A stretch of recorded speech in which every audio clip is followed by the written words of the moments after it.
Hello, everyone. Welcome to the Purpose for Life podcast.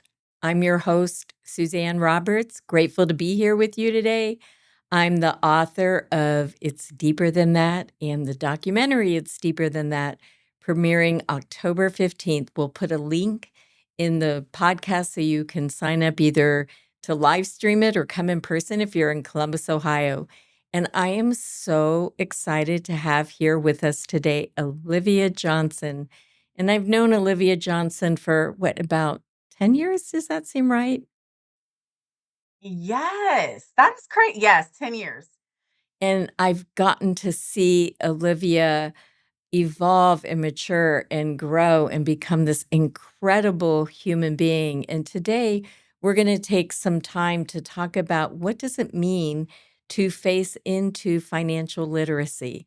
And we're going to hear Olivia's journey and all the things she's been exposed to, what she's passionate about, and what she has to offer you listeners. So I'm so excited. Thank you for being here, Olivia. Suzanne, thank you so much for having me. Oh, I'm so excited to get into it today.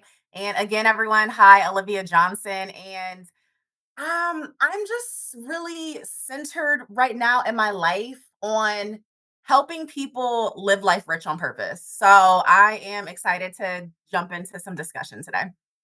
I love that. Helping people live rich on purpose. That sounds like a title of a book, a thought leader book. So we can talk about that more later because books are a way to leverage your influence and impact.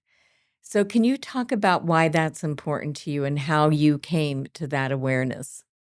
I was sharing earlier, so I went to a 4-year institution and it was great. And then no one tells you though when you graduate and you just have this mountain of debt. And then I went to school for a post-secondary degree and I was looking at over $100,000 of debt. Wow. And no one really tells you how you navigate that and live life how you want to live at the same time. And so I Wait, can started to we kind of just go. pause for a second and just hear the impact of getting an education and ending up $100,000 in debt? That's a lot. Yeah, Okay, a so lot, right? yes, thank And when you. you're graduating, when you're a 20-something-year-old and you come out and it might be hard to get a job or you get your first job and you're like, "Okay, I'm making $10 an hour. What do I do?" Right. And you're just faced with, "Okay, what's the plan here?" And nobody has necessarily communicated what the plan is. And, oh, by the way, all throughout school, it may be different now, but many people don't get a financial education. There's no mapping of what a financial game plan is. So I was like, you know what? I'm not going to be able to do this. Let me figure it out. So I went on a self journey. I picked up your Dave Ramsey's and just things where I would, Google things and try to figure out a plan. So Hmm. I ended up within 6.5 years paying off all of my debt. Are you serious? Yes, but there was some sacrifice. There was some sacrifice. Okay. I immediately from college, I moved back home. And that was not something I wanted to do. I'm blessed to be able to do that, to have parents where I had a space to do that, but that was not the plan. And I was like, but you know what? Let me think about what I really want in the future. And having this debt is not part of that. So moved home and then immediately and my first job, I was making like 30,000 a year. So anything I had, I was just putting it towards that. There were times when my friends were going on trips, out of country trips, and I had to decline. I actually missed a really good friend's wedding because I was so locked in on my goal. Sent a gift though. I sent a gift, but was really locked in on my goal. So definitely some sacrifice. But from speak just kind of, why I wanted to I just knew I wanted to live a different life. I'm still on the, journey to live a different life, but it started there, trying to just figure it out for myself. And then will you talk about at your first job what you got exposed to that made you shift your awareness, shift your thinking? So I walked into this amazing organization, an organization committed to social change for women and girls. And so, just kind of an example of what that means. Social change, when you think about economic wise, economic strength for women and girls, when you think about resources. And then when you actually break that down, when it comes to ethnicity. So the difference between Hispanic women and girls, Caucasian women and girls, African American women and girls, and where you see those differences. So this organization, it had a lot of donors who would come to the table and contribute and pour into the just idea in the movement of social change for women and girls. And I was a stewardship coordinator, and I worked hand in hand with these donors and these women coming to the table, seeing how they could contribute in large amounts, by the way. And I had never seen anything like that.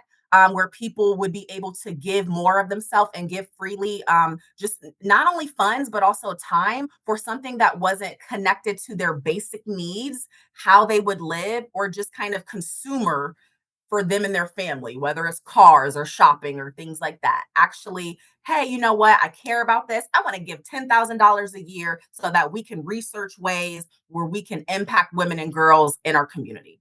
It was mind blowing. And I knew right then and there, in some part of my journey, I wasn't necessarily to start there, but eventually I wanted to have stewardship part of my life and have Mm. contribution and give more and just be impactful for my community. That's so interesting that you got exposure to a different way of having financial literacy than what you had been raised and experienced growing up. And then you talked about not having financial literacy training and you creating your own way of gaining financial literacy. And so can you talk about why it's crucial to take time to spend on one's own finances and what people might come up against not spending time on their own finances? Yeah, I was talking to a potential client the other day, and they were saying, you know what, I've never been in a comfort space to talk to someone about this. And one of the things that I shared with them is I'm really here to ask questions and kind of figure out what is your tie to financials? What is your tie to money? What's your experience been? Just to kind of understand your story and really understand what it means to you. And then also, what do you want for yourself? What Mhm. motivates you? What are you desire? What's your desire? And so from there, um, we're coming up on 4 years. So I go to a non-denominational church here in Columbus, Ohio. And with one other individual, we started a financial ministry. Yeah, we're coming up on 4 years. Wow. And it's open to the community, but definitely open to our members. And we bring in different resources. We bring in, topics related to credit, investments, home ownership. And Mm. it's just so important because where else are people going to get this information? And it just lays it in a way where, people can come, you don't have to expect anything. And then there's also, if you want to take action, you're able to. So when you don't, when you stick your head in the sand and you don't look at something, it's never going to progress. And I always tell people the first start is really awareness and kind of awareness to your situation. And then from there, it's not about shame. It's about figuring out where you want to go and let's figure out how to get there. So you had something you wanted to pay off your debt because you wanted something else for your future, right? Can you say a few things besides having stewardship and you being a steward? What are some of the other ways that you imagined you wanted to live debt free that were important to you? When I became debt free, one of the kind of down the tunnel vision was home ownership. And so after Mhm. I paid off my last debt, I actually purchased my first home a couple months later. You had saved up enough money for a down payment, and is that Yes. So I paid off the debt, and then it was just kind of like, okay, let's save for a down payment. Let's figure out what the resources are. And through talking with different people, I actually entered into this first this first time home buyers, say that quick 3 times. First time home buyers class. and was able to really understand what I needed to start to do to even be a homeowner. So after doing that, was able to purchase my first home. So that was something I saw for myself. This past year, I was able to go on vacation and take my parents there. So Oh. being able to go on vacation, and my parents are, getting older. So that was also part of the picture. And one thing, so I I think what I love about this life is that it never just has to be one thing and that only thing. Um, I may decide that I want something to be a part of my life in 3 months, and then I gotta figure out how to get there, or next year. So I think I'm always becoming, and always trying to figure out what next will look like, or what I wanna add, or how I wanna expand. So those were some of the things, though. Immediately, home ownership, and then, spending time with family in a vacation setting.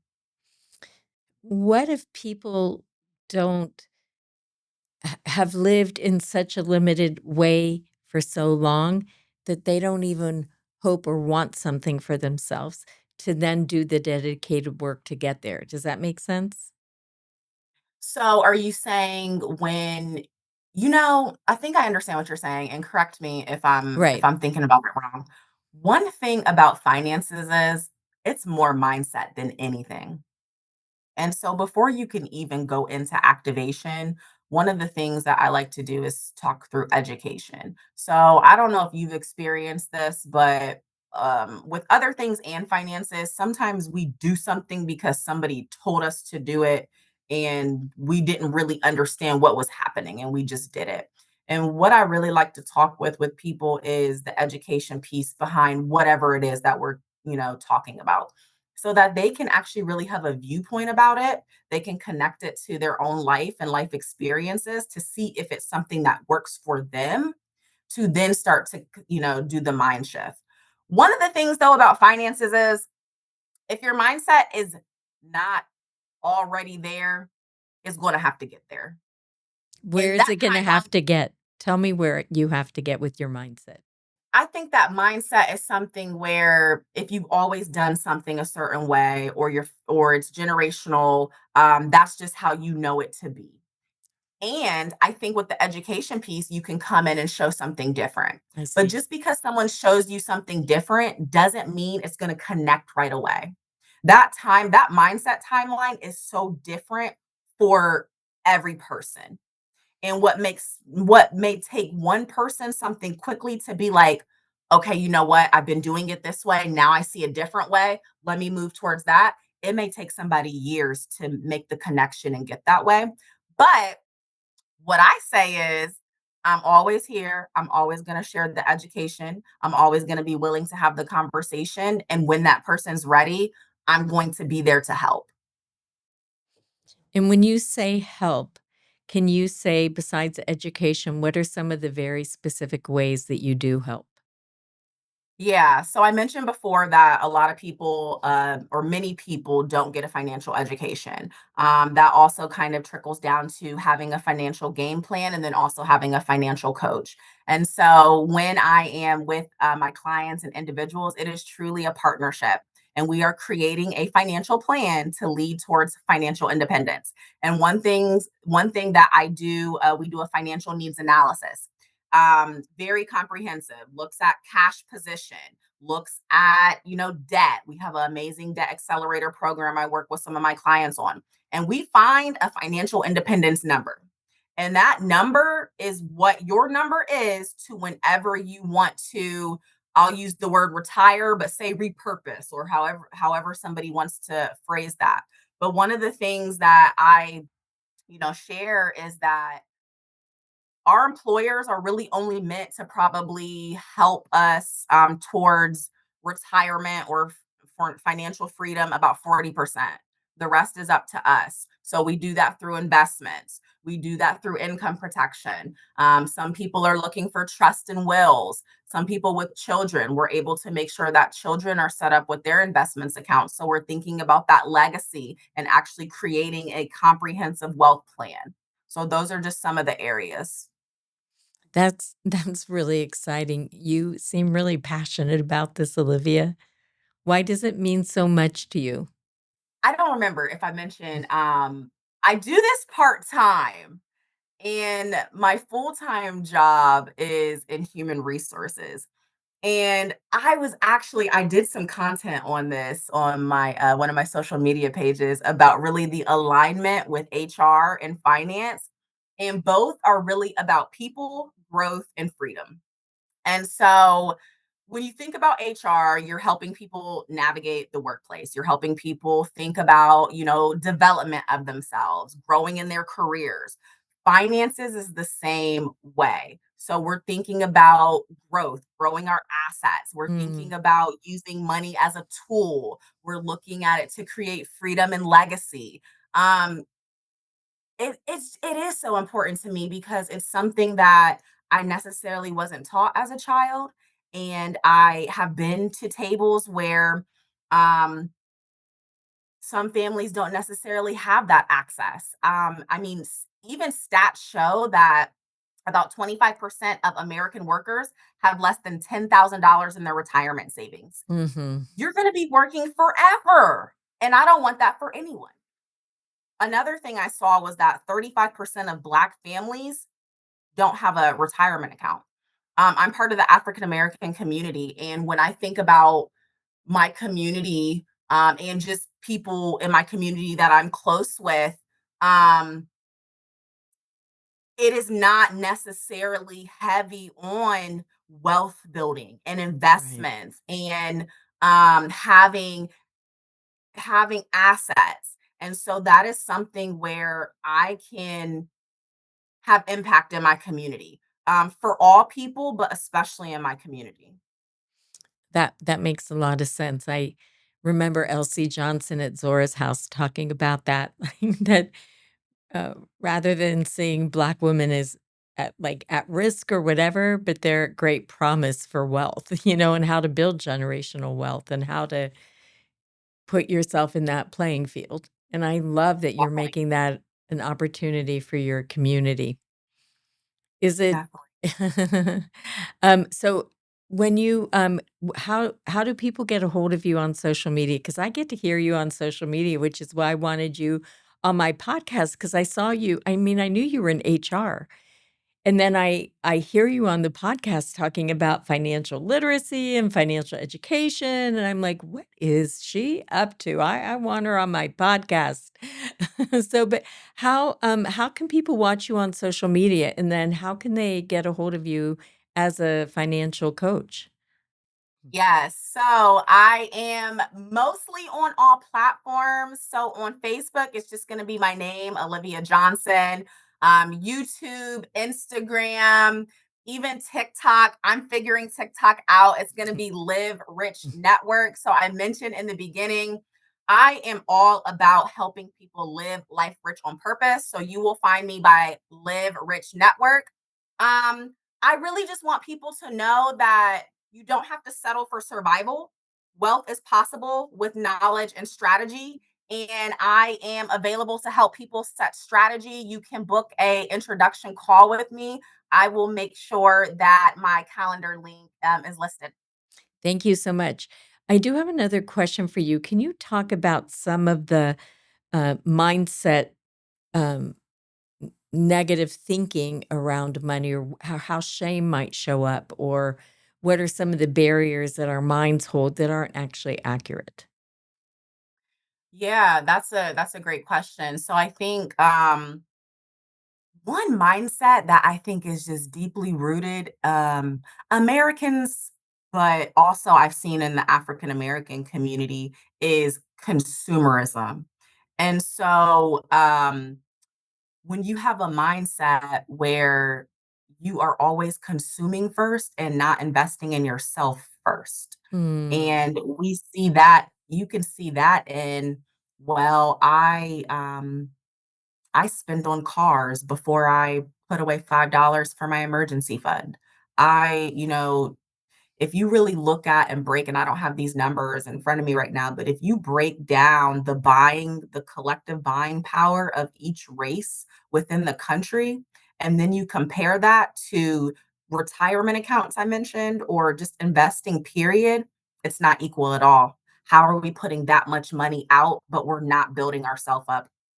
Another, I guess, mindset I would think about is some people are living paycheck to paycheck, and that can be because they aren't earning enough. And Right. so from there, there could be, some shame there. It could be some I'm doing what I can. And I work with people who are in that situation as well, so that we can actually put that financial position together and see exactly where the money's going, because we want money to work for us and not the other way around. And sometimes it's, I need more income. Okay, so let's focus on that. What are some ways we can leverage and figure out more income? I think another mindset that pops into my head is not preparing for after, for legacy, Hmm. and the mindset of, I've even heard this from younger generations, the YOLO, you only live once. So there is a large amount there. I think it's about 60% of Americans are actually more nervous about having enough to survive in retirement than dying, than passing away. And so these two things are going to be true. Either, unfortunately, you are going to, pass away prematurely. And if when 100%, we all know that 100% at some time we're going to pass away. And for people who are depending on you from an income standpoint, or if you have kids or family or whatever, and not actually having a legacy built up, I think there's a mindset miss there. As well as, my grandmother passed away at 92. You want to have money that's going to outlast you, so that you're able to live the life that you want to live. So either way, I think there's sometimes a mindset miss on what really building that wealth should look like. What are some dreams you have for yourself if you could have your wildest life financially? This is a good question. I'm going to have to think about it. Let me try to figure out one thing. I want to incorporate more travel.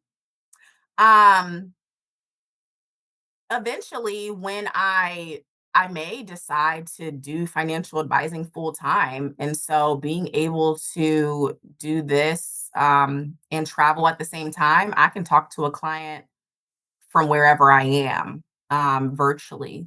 So that, I think also, I do have giving as part of my legacy and as part of Mhm. my financial plan, but to even expand that more and possibly create some funds for, um I got to figure that part out, but just to expand in that area, and probably create some funds around a specific target segment of a need. Interesting. And what about your retirement? So the traditional retirement age is like 67 plus.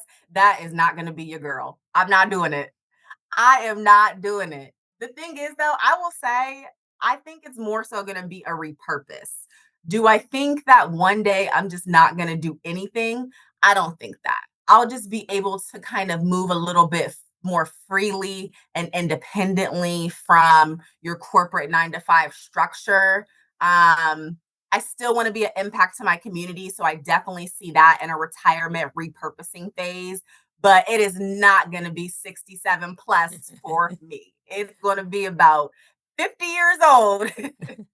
Well, I love that. What I like is that you're demonstrating um, in a practical way for other people how they want to think and be strategic towards what they want for themselves. And one of the things I loved that you said the most is that you have to feed yourself first before you do anything else, and people aren't giving to themselves. And I think that's so true on so many different levels. We live, with so much hustle and drive and disconnection and seeking through consumerism something that's never going to fulfill us, instead of investing in ourselves and allowing ourselves to have a future where we're okay, and okay in the moment and okay in the future. So I love everything that you're saying today. And Definitely. I think it's great. I hope the listeners, any of you out there that want strategy with your finances, goals, want to look at your mindset, free yourself, find the kind of freedom that you hope for yourself, and dream. Dream for a life you didn't know that you could have. And I also really love that you said that maybe you are living paycheck to paycheck. That doesn't mean you can't have the future you want. You just need a partner with you to help you figure out how you can get there. And we all Absolutely. can do that. And I feel like if you could pay off $100,000 in 6 years, anybody can do anything. Really, I think so. you Yeah. just have to put your mind to it and decide that that's what you want. One of the things, uh, Olivia, that I love to ask my podcast guests as we're winding down is, what do you think the purpose for life is? I recently met with a potential client, just kind of doing an introduction. And one of the things this individual said was, I saw that are a financial advisor, and I was thinking I should reach out because I'm just in a position where I need help. But you ended up reaching out to me. So it was just, alignment and timing and just an emotional state that this individual was in. And I realized that one of the things I am put on this in this life for is to be of impact and to figure out how I can serve someone else, serve individuals, and serve my community. So I do think that at least a part of life is figuring out what you were put here to do to serve and how you were put here to provide impact in whatever way that is. I love that. Thank you so much for saying that. And I do think it requires us to connect deeply with ourselves to figure out how we're made or how we're designed and to serve. And instead of trying to perform it or prove it or produce it, but we all are made a certain way in a very unique way that's particular to us, and we're gifted in a particular way, and understanding your own gifts and then applying them. I think Definitely. that's beautiful. I really, really appreciate you saying that. Once again, Olivia, will you share with people how they can get a hold of you on your Yeah, so you can find my socials, Alyvia Johnson. It's Olivia with Alyvia, on Facebook, and then other platforms, YouTube, TikTok, Instagram as Live Rich Network, it's all together. Also, I will make sure that my calendar link to schedule a free introduction call as well. So Olivia, thank you so much for being here today. Our listeners are really gifted to have you here and to listen to you and to get inspiration and strategy and pathways. So, thank you so, so much. And thank you for being with us on the Purpose for Life podcast. We're signing off today. Look for the link for the October 15th premiere of It's Deeper Than That, the book and documentary, and we're excited. Thank you so much.